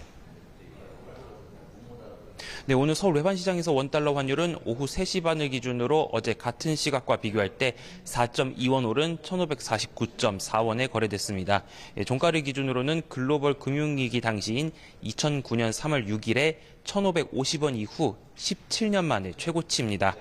장중에서는 환율은 1,550원을 넘겼고 주간 거래 종료 직후에도 1,550원을 넘는 모습을 볼 수 있었습니다. 이에 대해서는 앞서 은행권은 미국과 이란의 종전 합의도 불완전한 상황인데다가 달러 약세폭도 그리 크지 않았던 만큼 환율 하락은 제한적일 것으로 판단한다고 분석했는데요. 원화가 엔화 약세에 동조되고 있는 점도 환율 오름세를 뒷받침하고 있고 또 연일 이어진 외국인 투자자의 국내 주식 비중 축소도 영향을 끼쳤다는 평가도 나옵니다. 국제유가는 현재 브렌트유가 배럴당 73달러 선에서 거래되고 있고 미국 서부 텍사스산 원유는 배럴당 70달러 선에서 거래되고 있습니다. 주요 6개국 통화 비교할 때 달러의 가치를 나타내는 달러 인덱스도 101.28을 기록하고 있습니다. 지금까지 외환거래 현장에서 YTN 윤태인입니다. 네, 미국과 이란의 종전 합의로 에너지 수급 상황에 숨통이 트이면서 정부가 원유 자원안보 위기 경보를 경계에서 주의로 한 단계 내리기로 했습니다. 공공부문 차량 이부제를 비롯한 긴급 수급 조치도 함께 해제 완화됩니다. 취재기자 연결해 보겠습니다. 손혜정 기자, 원유 수급 상황 전해주시죠. 네, 정부가 원유에 대한 자원안보 위기 경보를 내일부터 3단계 경계에서 2단계인 주의로 내립니다. 자원안보 위기 경보는 수급 상황과 경제 파급력 등을 고려해 관심부터 주의, 경계 심각까지 4단계로 나뉘는데요. 미국과 이란 전쟁이 터진 뒤 지난 3월 처음 관심 단계가 발령됐고 이후 주의와 경계로 잇따라 격상됐습니다. 이번 조치로 경계 단계가 발령된 지 석 달 만에 경보가 한 단계 낮춰졌습니다. 정부는 미국과 이란의 종전 합의 뒤 호르무즈 해협 통항이 재개되면서 원유도인 여건이 개선됐다고 평가했습니다. 그동안 발이 묶였던 유조선 7척 가운데 6척이 해협을 통과해 우리나라로 향하고 있고 사우디아라비아 얀부항 등 해협 밖에서 들여오는 대체 원유 물량도 늘고 있습니다. 이에 따라 7월 원유 도입량은 지난해 같은 기간 수준을 웃돌고 나프타 확보율도 95% 이상인 것으로 집계됐습니다. 8월 도입 물량 역시 확보율이 90%를 넘어섰다고 정부는 밝혔습니다. 다만 언제든 호르무즈 해협 통항이 다시 막힐 수 있고 전쟁 여파로 중동 지역 원유 생산의 차질이 빚어질 가능성도 남아있는 만큼 위기 경보는 유지하기로 했다고 설명했습니다. 2단계 주의였던 천연가스 위기 경보는 대체 물량을 충분히 확보한 상황이라 전면 해제됐습니다. 네, 이렇게 원유 수급 상황이 안정되면서 공공부문에 적용됐던 차량 운행 제한도 함께 해제가 됐죠. 네, 그동안 정부가 에너지 절감을 위해 시행해왔던 비상 수급 조치도 단계적으로 폐지, 완화됩니다. 먼저 정부 부처와 공공기관에 적용됐던 차량 2부제와 공용 주차장 5부제가 모두 해제됩니다. 애초 정부는 공공부문 차량 2부제를 5부제로 완화할 방침이었지만 실효성이 없다는 이재명 대통령 지적에 따라 전면 해제로 방향을 바꿨습니다. 이와 함께 대체 원유와 나프타 도입 지원제도, 비축유 스와프와 같은 수급 안정 조치도 오늘까지만 운영됩니다. 다만 의료용품이나 생활필수품, 필수 산업에 쓰이는 석유화학 제품의 경우 일시적인 공급 차질이 생길 수 있는 만큼 나프타와 석화 제품 원료에 대한 수급 조치는 당분간 유지할 방침입니다. 지금까지 경제부에서 전해드렸습니다. 음주운전 뺑소니 사고로 복역 중이던 가수 김호중 씨가 가석방으로 출소했습니다. 김 씨를 맞으려 팬들이 교도소 앞으로 모여들었지만 김 씨는 별다른 입장 없이 차량을 타고 떠났습니다. 임예진 기자입니다. 오전 10시가 되자 교도소 철문이 열리고 사복 차림의 가석방 대상자들이 줄지어 나옵니다. 검은 정장에 검은 마스크를 쓴 가수 김호중 씨도 함께 정문을 나섭니다. 재작년 5월 술을 마시고 차를 몰다가 사고를 낸 뒤 달아난 혐의로 구속된 지 767일 만입니다. 구속 이후 서울구치소에서 수감 생활을 하던 김 씨는 지난해 8월 이곳 소망교도소로 이감됐습니다. 징역 2년 6개월을 선고받아 오는 11월 만기 출소 예정이던 김 씨는 최근 법무부의 가석방 심사를 통과해 5달 일찍 사회로 나오게 됐습니다. 형기의 3분의 1 이상을 채웠고 수형 생활평가에서 적격 판정을 받은 것으로 알려졌는데 소망교도소 관계자는 김 씨가 교도소 내 합창단을 지도하며 수용자들과 원만하게 지냈다고 전했습니다. 교도소 울타리 밖에는 보라색 복장의 팬 수십 명이 아들아 고생했다, 사랑한다 등의 문구가 적힌 현수막을 들고 김 씨를 맞이했습니다. 김 씨가 탄 차량이 나오자 팬들은 환호하며 반겼지만 김 씨는 한마디 인사도 없이 이내 자리를 떠났습니다. 앞서 김 씨는 지난 4월 팬들에게 보낸 편지를 통해 다시 노래하겠다는 강한 의지를 보였는데 소속사 측은 당분간은 발목 치료를 하고 안정을 찾는 데 집중한다는 계획입니다. 혐의를 덮으려 이른바 술타기를 하거나 매니저에게 대신 자수를 시켜 사회적 공분을 샀던 김 씨가 출소 후 어떤 행보를 보일지 주목됩니다. YTN 임혜진입니다.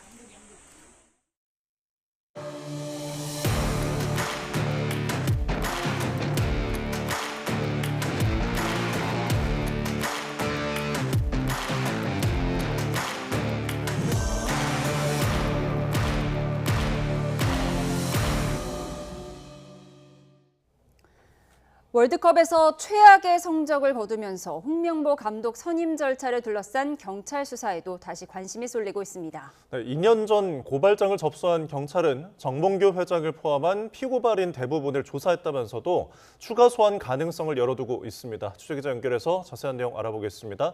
김혜린 기자, 고발장이 접수된 게 2년 전인데 경찰이 이제야 적극 수사 방침을 밝혔다고요? 네, 지난 2024년 7월 서울 종로경찰서는 홍명보 축구 국가대표팀 감독 선임과 관련해 정몽규 대한축구협회장 등의 업무 방해, 업무상 배임 등 혐의 고발 사건을 배당받았습니다. 정몽규 대한축구협회장이 규정을 무시한 채 홍 감독을 선임하고 연봉을 결정했다는 의혹 등입니다.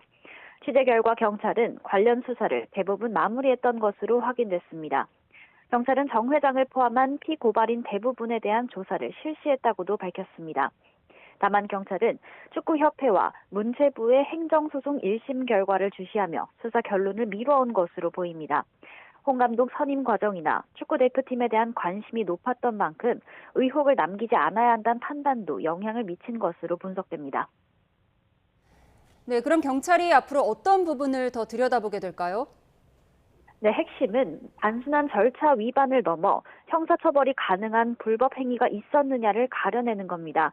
경찰은 우선 대한축구협회와 문화체육관광부가 행정법원에 제출했던 자료를 받아 분석할 방침입니다. 이와 함께 참고인 조사를 계속 진행하고 있다고 밝혔습니다. 정 회장 등 주요 피고발인 소환도 필요하면 진행하겠다고 말해 추가 소환 여부가 주목됩니다.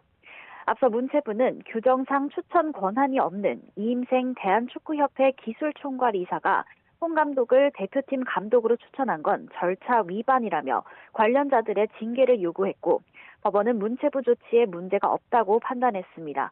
하지만 경찰은 행정상 절차를 위반한 것과 형사처벌이 가능한지는 다르다며 업무 방해죄 등이 성립하는지는 살펴봐야 한다고 밝혔습니다. 특히 정 회장 등의 강압적인 지시나 자료 조작, 의도적인 의결 방해 등 전력강화위원회나 축구협회를 방해하려는 고의성이 있었는지를 들여다보는 것으로 파악됐습니다. 문체부에서 축구협회에 대한 특별 감사를 예고한 상태여서 수사에 또 다른 변수가 될지도 주목됩니다. 지금까지 사회부에서 전해드렸습니다. 2016 북중미 월드컵 조별리그에서 탈락한 우리 국가대표팀의 홍명보 감독을 향한 비난 여론을 두고 중국 관영 매체가 냉정을 되찾아야 한다고 조언했습니다. 중국 신화통신 계열 소셜미디어 계정 류탄치는 홍명보 감독은 분명 책임을 피할 수 없지만 이것이 감독 한 사람만의 문제냐고 반문하면서 모든 사람이 가장 눈에 띄는 사람에게 책임을 떠넘기는 습관이 있을 뿐이라고 주장했습니다. 그러면서 전 세계에 그렇게 많은 국가가 있는데 상당수 국가는 월드컵 출전 자격조차 없다며 한국인이 그렇게 분노하면 중국 대표팀은 얼굴을 어디에 둬야 하는가라고 자초하기도 했습니다. 북중미 월드컵 32강 탈락 후 사퇴 의사를 표명한 홍명보 감독이 오늘 새벽 귀국했습니다. 네, 비슷한 시각에 대표팀 주장 손흥민 선수는 죽기 살기로 다시 달려보겠다는 의지를 SNS에 남겼는데요. 김대길 축구 해설위원과 함께 이야기 나눠보겠습니다. 어서 오십시오. 네, 안녕하세요. 네, 오늘 새벽 홍명보 감독의 입국 장면 먼저 보고 와서 대담 시작하겠습니다.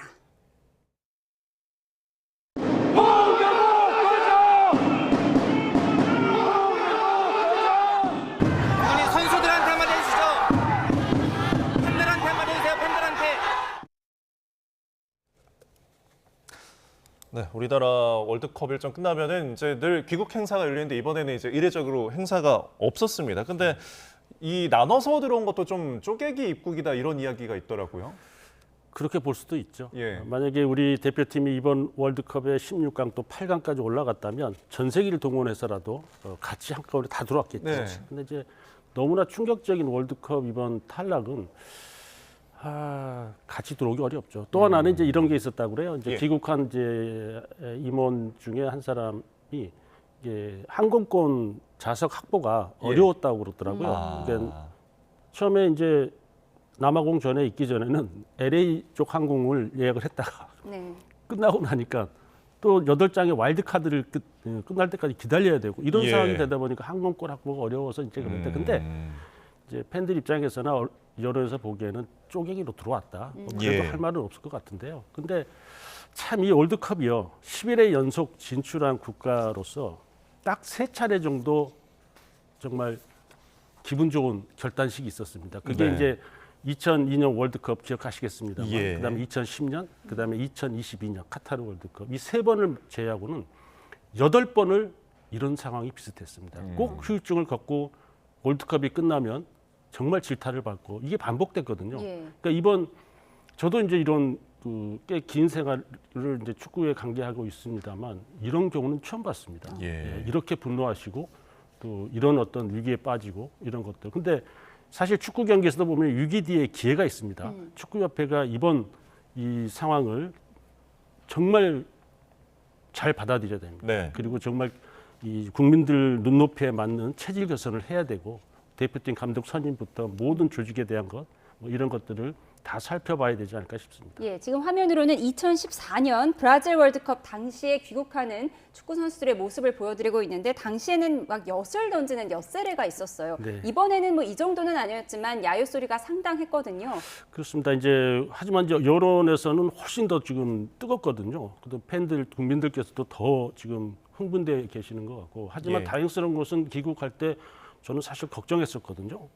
근데 아무튼 이제 보안도 이제 잘 했습니다만 또 이제 공항에 그 새벽에 나가신 팬들께서도 좀 질서 있는 항의를 하시지 않았겠나. 저는 정말 뭐 큰일 나는 줄 알았습니다. 네, 그리고 사의를 표명한 이제 정몽규 협회장 같은 경우에도 이제 시간을 두고 들어왔는데 이 정몽규 회장에게는 객검이 던져지는 순간도 있었다고요. 그러니까 좀 더 분노가 더 정몽규 회장에게 향해 있는 것도 있을까요? 그렇죠. 그러니까 이제 팬들께서도 다 아시고 이제 우리 국민들 축구 좋아하시면 다 전문가이십니다. 그러니까 누가 감독이 돼야 되고 어떤 절차를 거쳐야 되고 이런 내용까지 다 알고 계시거든요. 예. 근데 이제 그런 절차가 무시되었다는 것이 이제 이 경찰 수사도 하고 여러 가지 문제를 낳고 있잖아요. 근데 예.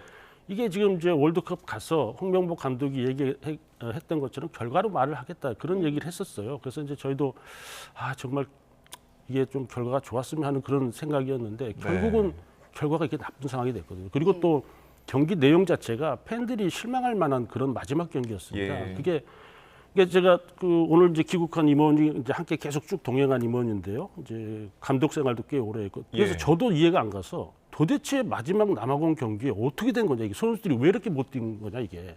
근데 이런 게 있었다고 그래요. 그러니까 두 경기가 고지대에서 과달라에서 있었기 때문에 거기에 적응은 잘 했는데 이제 몬테리에 내려오면 이게 저지대거든요. 근데 내려와서 훈련을 하려고 보니까 너무나 큰 차이 환경이 있었다는 거예요. 그래서 위에는 첫 경기, 두 경기 선선한 그런 상황에서 했는데 내려오니까 습도가 높고 엄청난 더위였다는 거예요. 선수들이 견디기 어려웠었다고. 그래서 본인이 차에서 딱 내렸는데 본인도 감독 생활을 해봤으니까 느꼈을 거예요. 우리 애들 못 뛰겠다. 이런 생각을 가졌다고 그래요. 그래서 제가 그 얘기를 듣고 그래서 우리 선수들이 죽기 살기로 할 건데 저렇게 못 뛰어낸 이유가 있었구나. 저런 거는 뭐 감독이 아무리 전략이 좋게 세우고 게임 모델을 세워도 안 되는 거거든요. 지금 뭐 팬들이 야유를 보낸 이유가 단순히 성적이 안 좋아서 네. 그런 건 아니고 또 감독의 태도 논란도 있는데 오늘 귀국 화면을 좀 보여주시면 좋을 것 같은데요. 이 사퇴 기자회견 이후에 바지에 손을 집어넣고 나가는 모습도 문제였는데 오늘도 비슷한 모습이 좀 연출이 됐어요. 뭐 믿게 보이면 다 믿게 보이는 거 아니겠습니까? 또 홍명보 감독이 정말 2002년 월드컵 영웅에서 지도자로 두 번을 맡아서 대표팀을 이끌었는데 모두 실패했고요. 또 이번 같은 경우는 공교롭게 또 그게 카메라에 잡혔어요.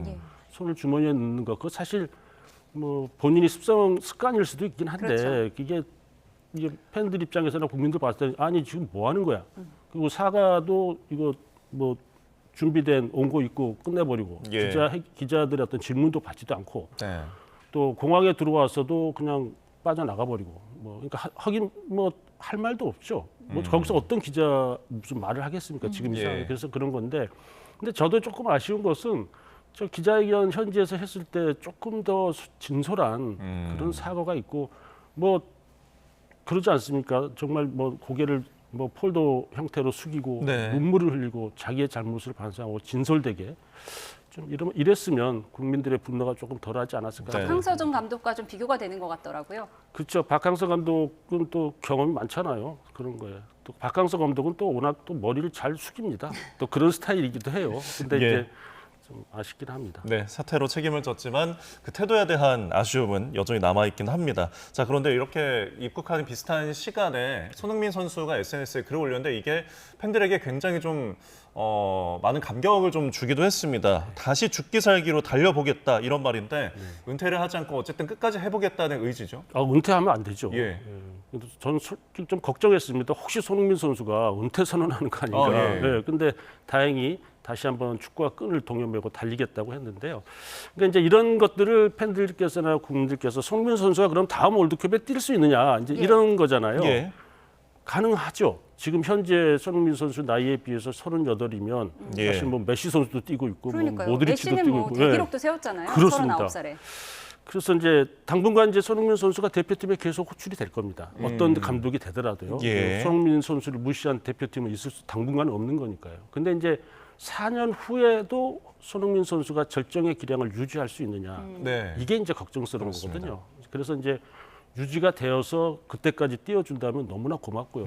그렇지 않다면 매번 이제 대표팀 발탁이 돼서 들어오면 그때 손흥민 선수의 컨디션이 체크가 될 거예요. 그때에서 4년 후를 예측해 볼 수 있지 않겠나 싶습니다. 손흥민 선수 월드컵에 처음 나간 12년 전부터 지금까지 항상 월드컵은 간절하다고 말해왔습니다. 네, 브라질부터 북중미 월드컵까지 손흥민 선수 인터뷰 보고 오시죠. 뭐 저 개인적으로는 너무나도 슬펐고 또 제가 또 이렇게 한 대한민국 선수로서 이렇게 월드컵에 나가서 좋은 성적을 못 내고 오면 당연히 제 제 입장에선 당연히 책임감을 느껴야 되는 게 당연한 거고 월드컵을 뛰려고 왔지만 사실 잘 믿기진 않고 꿈을 항상 꾸고 있는 자리이기 때문에 월드컵은 항상 저한테는 특별한 의미이고 또 많은 국민들한테 조금 더 특별한 무대, 좀 특별한 6월, 7월을 보낼 수 있었으면 좋겠습니다. 누구든 월드컵에 오면 잘하고 싶은 마음은 분명히 가득할 거예요. 근데 그 마음만으로는 부족하다는 걸 저는 항상 잘 알고 있고 그 누구보다 간절한 마음을 가지고 있어요. 하지만 일단 월드컵을 처음 나가던 매번 나가던 항상 마음가짐은 항상 비슷한 것 같아요. 정말 어린 아이가 된 것처럼 꿈을 꾸는 무대라고 생각을 하기 때문에 또 많은 아픔들이 있었기 때문에 항상 좋은 경기를 했던 것들을 생각하면서. 네, 2014년 앳된 손흥민 선수의 모습부터 보고 오셨는데 저걸 보니까 이번 월드컵이 이렇게 허무하게 끝난 게 더 속이 상하네요. 그렇죠. 손흥민 선수 중학교 때부터 봤어요, 저도. 중학교 때 엄청난 모습을 보여줬고 상비군도 선발되고 그 이후에 이제 독일로 넘어가서 이제 성장돼서 우리나라를 대표하고 세계를 대표한 공격수가 됐는데요. 근데 이번에 이제 그 손흥민 선수 인터뷰를 보면 인터뷰 수업을 받는지 참 인터뷰 잘해요. 국민의 어떤 마음에 어떤 심금을 울리는 그런 여론에서 또 언론에서도 참 잘 쓸 수 있는 그런 인터뷰를 하거든요. 그만큼 이제 자신의 어떤 내면 세계도 잘 갖춰져 있는 그런 선수이면 틀림없습니다. 근데 이번 월드컵은 손흥민 선수도 참 아쉬울 거예요. 왜 그러냐면 이제 우리가 기대했던 것은요. 어떤 팀에 비해서 게임 체인저가 우리에게는 확실하게 있다. 그게 이제 손흥민 선수, 이강인 선수였거든요. 근데 손흥민 선수가 첫 번째 경기, 두 번째 경기, 세 번째 경기까지 본인이 뭔가 게임 체인저 역할을 하지 못한 이런 아쉬움도 없지 않아 있을 거거든요. 그러니까 이런 것들이 저 화면에 보시면 아마 문재인 대통령 2018년 월드컵 때 위로를 받는 모습이죠. 울고 정말 이번만큼은 좀 저런 모습으로 안 보고 했어야 되는데 이제 우는 모습은 보이지 않았습니다만 마음적으로 얼마나 울었겠습니까? 참 안타까운 얘기인데. 그렇습니다. 자, 안타깝지만 이제 더 뛰겠다고 한 손흥민이 정말 월드컵에 이제 다음은 유럽인데 이게 지금 북중미 월드컵을 대비해서 미국 팀으로 이적한 것인데 그렇다면은 다음엔 세계 대륙이긴 하지만 유럽이 주축으로 이제 열리잖아요. 그러면 또 유럽으로 다시 이적할 가능성이 있을까요? 글쎄요, 이제 손흥민 선수 LAFC에 오면서 이제 많은 화제를 뿌리고 이제 왜 저기를 갈까 이제 서로도 그랬죠. 왜냐하면 이제 메이저 사커 리그 자체가 흥행에는 성공한 리그는 틀림없습니다. 이제 평균 관중 수가 2만을 넘는 그런 어떤 리그는 맞는데 전체적인 리그 수준을 보면은 유럽 빅리그하고는 좀 떨어지거든요. 근데 좀 더 손흥민 선수가 진짜 다음 월드컵에도 뛸 수 있는 그런 몸을 만든다면 조금 더 거친 리그, 좀 더 이 클래스가 좋은 리그를 가야 돼요. 그래서 저 개인적인 생각은 유럽 리그로 이적할 수 있으면 이적을 해서 거기서 조금 더 단련하고 좋은 모습을 보였으면 이런 생각입니다. 왜 이런 결과가 나왔을까? 이 속상한 마음이 대한축구협회에 대한 질타로 이어지고 있는데 그럼 당장 이제 다음 감독 선임 과정은 어떻게 될 것인가? 이 부분도 궁금합니다. 걱정입니다. 국내 지금 이런 상황이 그러니까 대표팀 감독이라는 게 이 계약 기간을 채운 감독이 거의 없습니다. 거의 대부분이 보면 지난 벤투 감독만 계약 기간을 채웠고요. 나머지 감독들은 중도 하차하고 문매를 맞고 그만둬야 되는 이런 상황이 저 자리거든요. 그래서 이제 국내 감독들 중에는 하고자 하는 감독이 있을지 모르겠습니다만 일단 임시 감독 체제로 갈 가능성이 높아 보여요. 그것은 왜 그러냐면 지금 정몽규 회장께서 사임을 하게 되면 이제 60일 이내에 선거를 해야 되고 그러면 지금 현재 집행부가 이 직무대행 체제로 가야 되거든요. 그럼 이제 이용수 부회장이 직무대행을 맡아서 이제 임시 감독, 그러니까 이 체제에서는 정식 감독을 할 수가 없거든요. 그럼 선거가 끝난 이후에 이제 새로운 당선자 회장이 나오게 되면 거기서 아마 정식 감독을 이제 임명할 텐데, 근데 너무 촉박한 게요. 9월 24일 날 또 이제 A매치가 준비되어 있어요. 그러니까 지금 시간이 없습니다. 상당히. 그리고 또 1월에 아시안컵이거든요. 근데 어느 이제 전문가들은 이번에 아시안컵 중요하게 생각하지 말고 이번에 대표팀 감독을 선임을 할 때는 철저하게 검증을 시켜서 국민 눈높이에 맞는 감독을 선임하는 게 더 중요하다. 그 말도 맞습니다만 막상 아시안컵 시작되잖아요. 대표팀에 거는 기대가 또 달라집니다. 이게 참 이건 난제입니다. 과연 대한축구협회의 또 쇄신과 시스템이 어떻게 개선될지 이 점도 지켜보도록 하겠습니다. 지금까지 김대길 축구해설위원과 함께했습니다. 고맙습니다. 네, 감사합니다.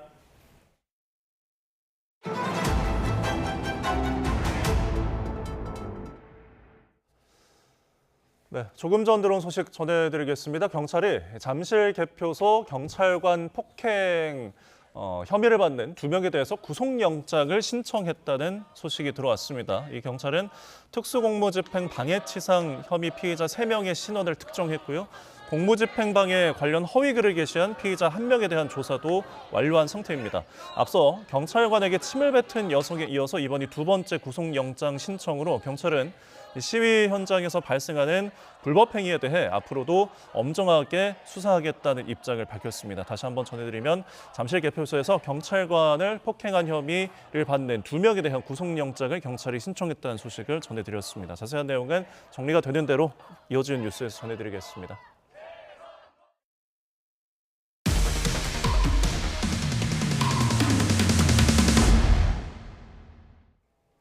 네, 현직 경찰관이 제주공항에서 실탄을 소지한 채 항공기를 타기 전 적발됐습니다. 해당 경찰관은 며칠 전 김포공항에서 제주로 올 당시에는 검색대를 통과한 것으로 확인돼 경위에 관심이 쏠리고 있습니다. 보도에 고재영 기자입니다. 지난 28일 제주공항에서 김포행 항공기에 탑승하려던 A씨의 소지품에서 실탄 2발이 발견됐습니다. A씨는 경기도의 한 지구대 소속 경찰관입니다. 발견된 실탄은 389경 권총용인 것으로 확인됐습니다. A씨는 지난 26일 김포공항에서 제주로 올 당시에도 실탄을 소지한 채 검색대를 통과한 것으로 드러났습니다. 적발 직후 조사에서 A씨는 퇴직한 선배 경찰에게서 실탄을 받았다고 말한 것으로 알려졌습니다. 경찰은 실제 실탄을 건네받은 시점과 장소, 실탄을 소지하게 된 경위를 확인하고 있습니다. 또 실탄을 소지한 채 항공기에 탑승하려 한 이유 등도 함께 조사하고 있습니다. 이번 사건을 계기로 공항 보안 검색 체계에 대한 우려도 커지고 있습니다. 국토부는 인천 제주 김해공항에 우선 보급한 CT 기반 3D 검색 장비를 다른 공항으로도 확대할 계획입니다. YTN 고재영입니다. 강원도의 한 PC방에서 초등학생으로 추정되는 학생들이 여러 차례 현금을 훔치고 CCTV를 향해 인사까지 하는 대담함을 보였습니다. CCTV에 찍힌 사진을 본 뒤 업주 측에게 오히려 따지기도 조롱하기도 했는데 촉법소년일 경우 형사처벌도 받지 않습니다. 송세혁 기자입니다. 대납 PC방 카운터. 초등학생으로 보이는 앳된 남학생이 현금 보관함을 뒤집니다. 훔친 돈을 또래에게 건네고 CCTV를 향해 허리를 숙여 인사까지 합니다. 이튿날에도 비슷한 연령대 학생들이 또다시 카운터에서 현금을 훔칩니다. 그러다 본인 얼굴이 나온 CCTV 사진을 발견합니다. 업주 측은 이들 가운데 일부가 다시 찾아와 왜 본인 얼굴이 찍힌 사진을 뽑아놨느냐고 따졌다며 황당해했습니다. PC방을 나가면서는 조롱하듯 엄지를 치켜 세우고 춤을 추는 듯한 모습도 보였습니다. PC방 곳곳에는 CCTV가 설치되어 있습니다. 하지만 학생들은 아랑곳하지 않고 이곳 카운터로 들어와 돈을 훔쳤습니다. 범행은 지난 19일부터 25일까지 10차례 안팎 반복됐습니다. 피해액은 10만 원가량으로 추산됩니다. 아직 정확한 신원은 확인되지 않았지만 만 10세 이상 14세 미만의 촉법 소년일 가능성이 있습니다. 이 경우 형사처벌은 받지 않고 소년원 송치 등 소년부 보호처분 대상이 됩니다. 경찰은 CCTV 영상과 업주 진술 등을 토대로 학생들의 신원과 피해 규모를 조사하고 있습니다. YTN 송세혁입니다. 6.3 지방선거 투표용지 부족 사태를 규명하는 검경합동수사본부가 노태학 전 중앙선거관리위원장의 부부 동반 출장을 들여다보고 있습니다. 휴양지로 외유성 출장을 다녀온 게 아니냐는 건데 고발인 조사를 시작으로 수사가 본격화할 전망입니다. 이준혁 기자입니다. 검경합수본이 노태학 선관위원장의 외유성 부부 동반 출장 의혹을 제기한 고발인을 소환하며 수사에 착수했습니다. 다음 달 2일에는 같은 혐의로 고발장을 낸 국민의힘 미디어특별위원회 관계자도 부를 예정입니다. 국민의 세금으로 외유성 출장을 다녀온 중앙선관위의 이런 행태에 대해서 업무상 횡령으로 국민의 세금을 낭비한 그런 책임을 묻기 위해서 고발장을 제출하는 것입니다. 앞서 선관위 직원들은 선거 참관 등 명목으로 지난 2022년부터 올해 6월까지 100차례 넘게 해외 출장을 다녀온 것으로 드러났습니다. 출장지 중에는 몰디브와 코타키나발루 등 유명 휴양지들이 대거 포함됐습니다. 특히 노 전 위원장은 재임 중 3차례에 걸쳐 배우자와 함께 독일과 스웨덴 등으로 해외 출장을 다녀왔지만 동행 사실을 선관위 사후 보고서에 적지 않아 횡령 의혹이 제기됐습니다. 합수본은 투표용지 부족 사태의 전모를 밝히기 위한 기초조사에도 속도를 내고 있습니다. 선거 당일 송파구 투표소에서 근무했던 지자체 공무원들과 투표용지 보관 상자가 폐기된 투표소에서 일했던 공무원을 잇따라 참고인으로 불렀습니다. 합수본은 투표용지 부족 사태가 일어났던 투표소를 중심으로 사실관계를 구성한 뒤 선관위 직원들에 대한 피의자 조사에도 나설 것으로 보입니다. YTN 이준엽입니다. 오늘 새벽 6시 반쯤 서울 양평동 공업단지 건물에서 불이 나 3시간 40분 만에 꺼졌습니다. 건물 안이 비어 있어 다친 사람은 없었습니다. 소방은 정확한 원인과 피해 규모를 조사하고 있습니다. 대구경찰청은 범죄 조직에 대포 통장을 공급한 혐의로 20대 A씨 등 조직원 38명을 검거해 이 가운데 14명을 구속했습니다. 이들은 지난해 2월부터 올해 3월까지 대구와 경북 지역에서 보이스피싱이나 도박 사이트 운영 조직에 대포 통장 78개를 공급한 혐의를 받습니다. 경찰은 이 가운데 18개가 범죄 조직의 돈 37억 7천만 원을 자금 세탁하는 데 쓰였고 나머지 계좌도 같은 용도로 쓰인 거로 보고 있습니다. 피의자 일부는 빌라에서 합숙하며 계좌의 실제 명의자를 감시하기도 했고 범죄 조직의 돈이 입금되면 이를 가로채는 장누르기 범행도 한 걸로 조사됐습니다.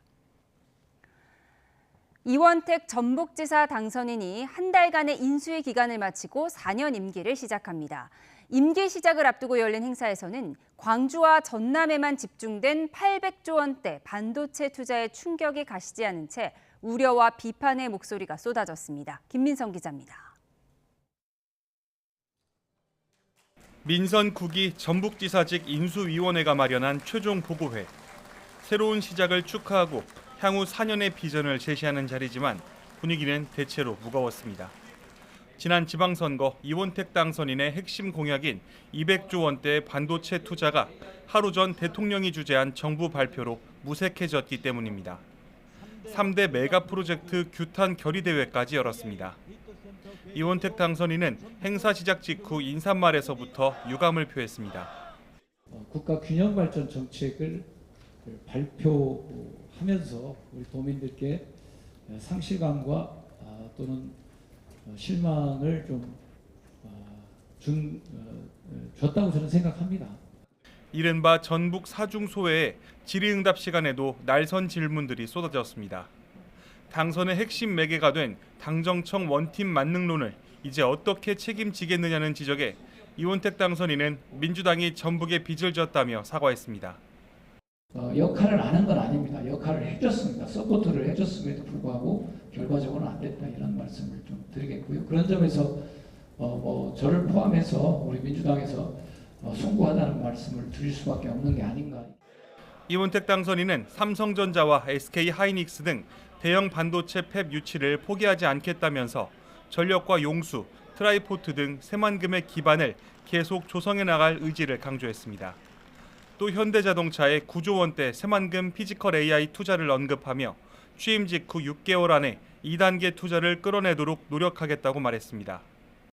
시작부터 대규모 투자 유치 실패라는 뼈아픈 성적표를 받아든 민선 9기.